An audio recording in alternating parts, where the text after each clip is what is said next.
Bat line, VPH line, V bus line, buck line, LDO line, reset line, ये सब line के बारे में भी जानकारी देंगे और पहचान भी कराएंगे कि कौन सा लाइन, क्या नाम है उस लाइन का और IC का क्या काम है, वर्क है, और ख़राब होने के बाद क्या प्रॉब्लम होता है, ये सारा चीज़ डिटेल्स हम देंगे दोनों बोर्ड में।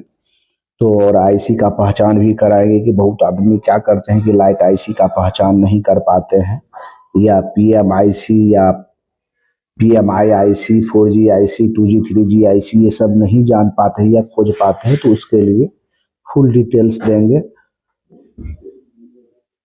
हम क्या करते हैं कि सबसे पहले जिसको हम लोग VBAT बोलते हैं, VBAT का मतलब होता है जो बैटरी कनेक्टर है, जहाँ पर बैटरी की इनपुट हम लोग करते हैं, जिसको हम लोग BC बोलते हैं।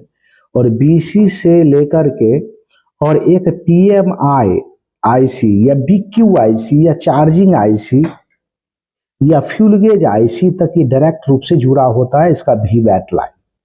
तो हम सबसे पहले, हमको बैटरी कनेक्टर यहाँ पर दिख रहा है और उसके बाद हम यहाँ पर देखेंगे कि PMI IC यहाँ पर है। ये PMI IC के नज़दीक कॉइल लगा हुआ है और ये कॉइल VPH कॉइल है। तो ये सबसे पहले बैटरी से वोल्टेज, ये बैटरी कनेक्टर से जहाँ बैटरी लगाते हैं इससे वोल्टेज एक PMI या चार्जिंग IC तक ही इनपुट वोल्टेज वहाँ से डायरेक्ट होता है, यहाँ तक का वोल्टेज का VBAT नाम दिया गया है। लेकिन ये IC में 3 लाइन इनपुट हो गया है। एक तो बैटरी कनेक्टर का जो वोल्टेज आता है वो लाइन इसके अंदर इनपुट है।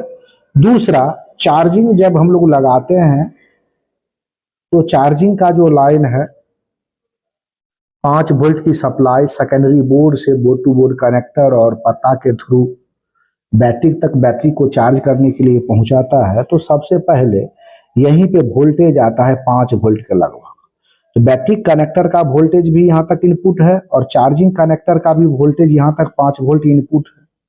लेकिन चार्जिंग कनेक्टर के इनपुट में यहाँ पर एक OVP लगा होता है, ओवर वोल्टेज प्रोटेक्शन, उससे होते हुए यहाँ पर आता है और ये कॉइल के थ्रू VPH आउट कर देता है। कॉइल के थ्रू VPH आउट कर देता है, जो कि कम से कम 5 IC को VPH वोल्टेज हमको देखने के लिए मिलता है। तो जैसे कि सबसे पहले उसके बाद जो VPH वोल्टेज उस IC से बन के जो